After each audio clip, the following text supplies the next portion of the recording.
Hey, what's up, YouTube? It's your man, the Samurai. And I'm going to be talking to you today about how to get the bag, okay? Everyone should know how to get the bag. I'm going to show you how to get the bag, okay, then? And everyone will be able to do it. Everyone will be able to get the bag, okay, then? So that means, you're going to get the bag, okay? All right, then. Excuse the room because I'm actually cleaning. I just pulled everything off from underneath the bed and ripped the covers, and those clothes over there, they're folded up. All right. So, like if you got something, you know what?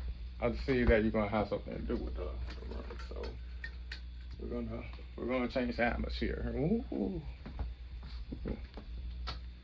All right. There you go. Now you don't really have to worry about the room. Okay then. So this is how you get the bag. This is how you get the bag. You just need a phone or a tablet or a computer. Okay then? You go to this website or this app or this program, you download it, and you just start mining some Bitcoin. Okay then? It is very, very simple.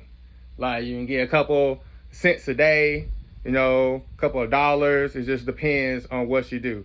This is good work, good ethical work, because you're using your energy, okay, then, to get some Bitcoin, okay, then. You're like saying, like, well, why Bitcoin? Why is it so important? Listen, this is why Bitcoin is so important, because one Satoshi will essentially be the equivalent to $1.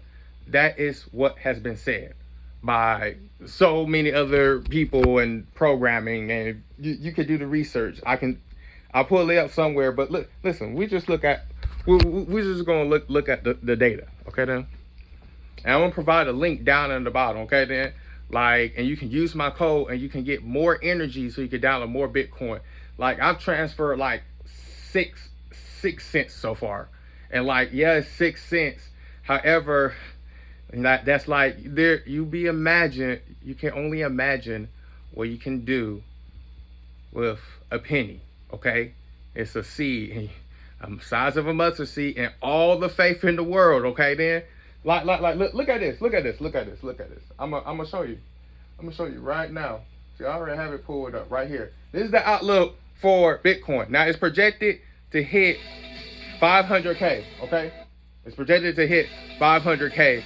And that's if you're like really, really bullish. And if you're neutral, then you're 200. But if you like 200K, and if you're like bearish, it's supposed to hit 81K. Wait, hold on, let me pause it. It's supposed to hit 81K, and then it's supposed to jump up to around 150. Okay, then I'm kind of listen. It doesn't matter if this goes down or up. This is why you're gonna want to get some Bitcoin. Okay, then. Like, essentially, for real. So as we head into the new year, let's talk about some of those top crypto themes to watch for. So this is the outlook for next year, okay then? This is essentially like projected for the future. And when planning, you have to look at the future, like in any strategic move, okay then? 2025 for that, we want to bring it out. For 2025, this year. Like this is how you get the bag. Okay, then, this is it. It's all or nothing right now. Alexander Bloom, he's the CEO of 2 Prime. Alexander, it's great to have you here on Yahoo Finance. You were recently out with Yahoo Finance. That means that they're credible. Okay, then. I don't care about what anybody else says. If it's not a credible source, then it really don't matter. So if you're some type of influencer out there, if it's not a credible source, it don't matter unless you're influenced by something credible, then that makes you a credible influencer. Okay, then this Yahoo Finance has been here since day one. I don't care about nothing else. Like, Yahoo has always been there with the finance. And crypto predictions for 2025. We want to zero in on 3 of those that we think could have the biggest impact on the price of Bitcoin here moving forward. And that first thing that you pointed out was that the U.S. is going to declare Bitcoin a strategic reserve asset. I guess. Strategic reserve asset. I like those words. A strategic reserve asset. Mm. Two-part question here. One, how realistic do you think that is? And then Look, these are the facts right here. Oh, these are the facts. Okay, these are the facts. Listen, predictions for 2025. U.S. declares Bitcoin strategic reserve asset. Global central banks attempt to acquire Bitcoin. A FANG company will add Bitcoin. Pro-crypto regulation will be passed in the U.S. And I feel really good with it being regulated now. So that means that like you can transfer the Bitcoin that you're mining and then like into a cash shop or something, and they're going to send you the tax paperwork so it can be easy for you to file so you don't break no laws. You see?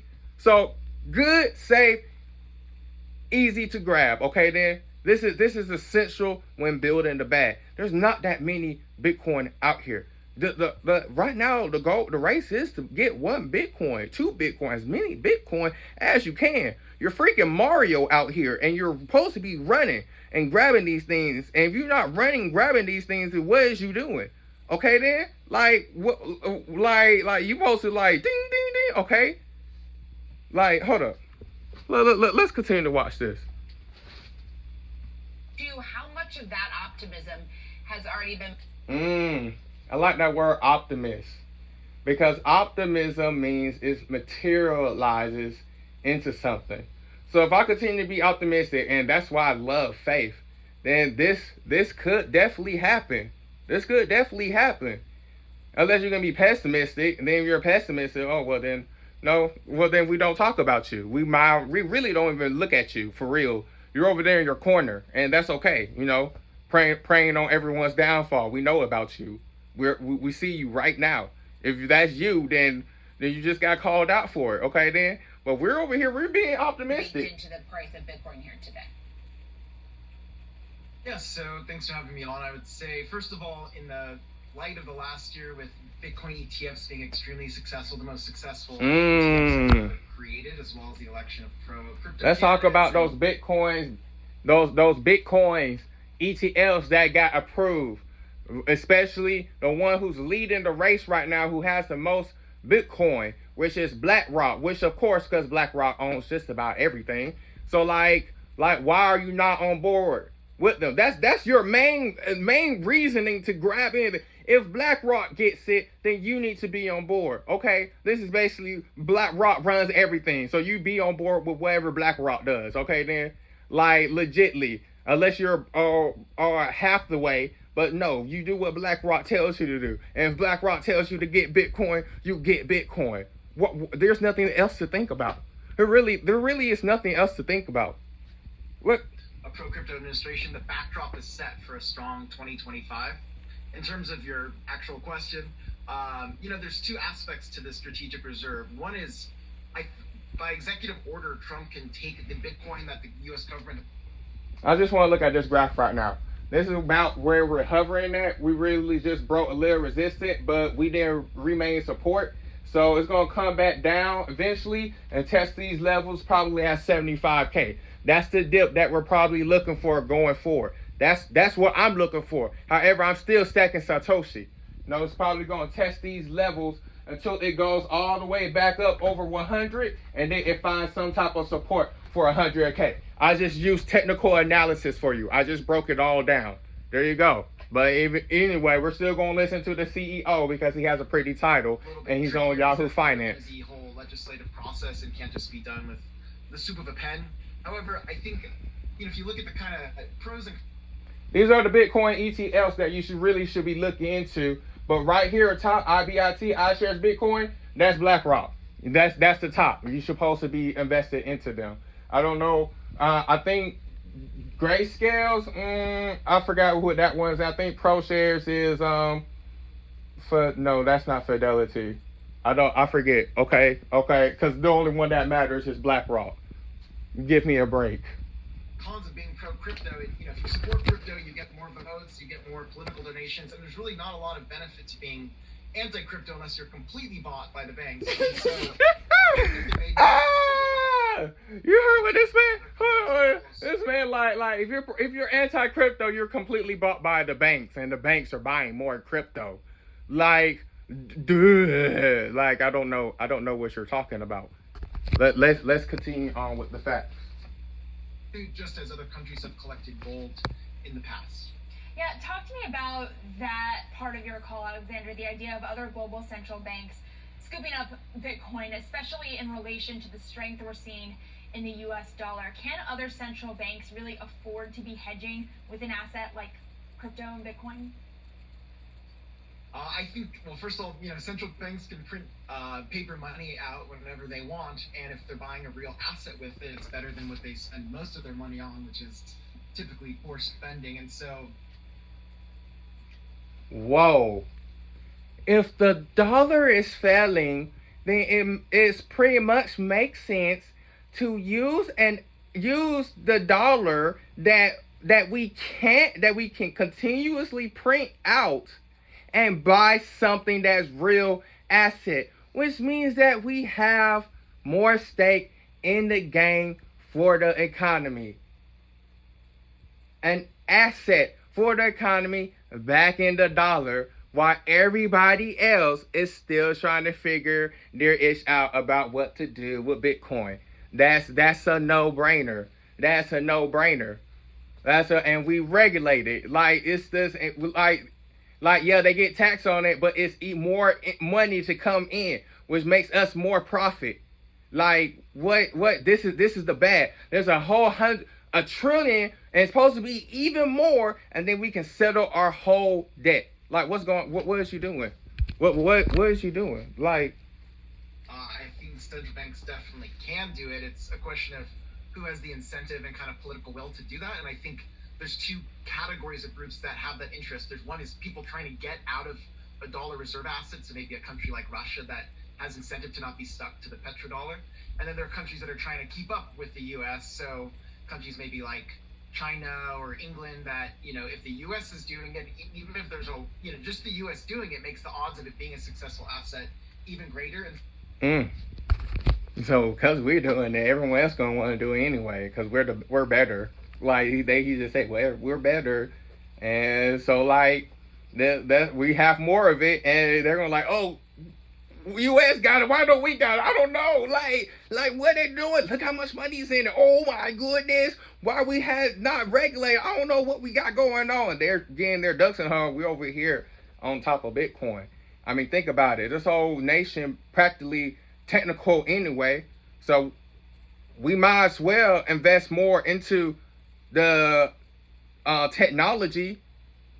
Y'all, there's the bag right there, and everyone can get it. There's $1 trillion out there right now, and you can go grab it with a shovel on your phone or a tablet, which I provided the link for you. Simple as that, and then transfer it to like Cash or whatever your wallet of choosing, and then you just stack it.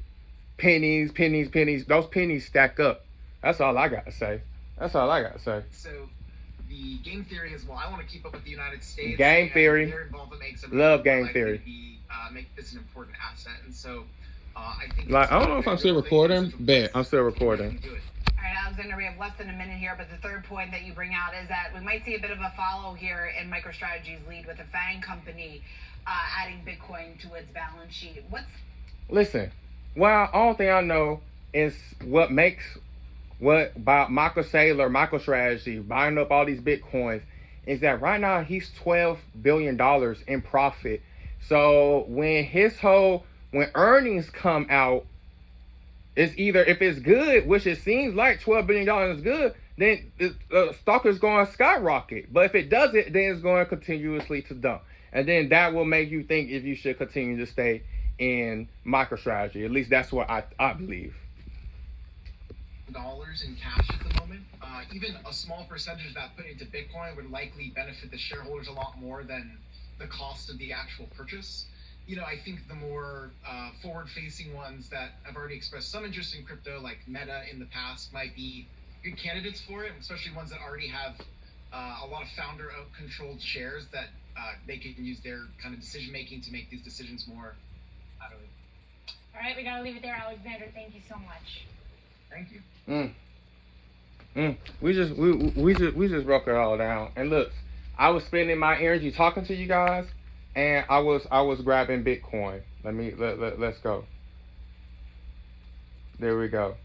Still go, and I can transfer it anytime I want to. But we're stacking right now. That's the whole point. You're supposed to be stacking.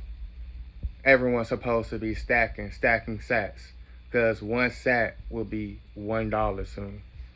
So this is, if you don't have that, you're the bag out there. I just showed you how to get it. I'm gonna leave a link, and then you can use my code, and that give you energy. If you don't want to use the energy, you want to get it on your own. I feel that on some Vegeta type ish.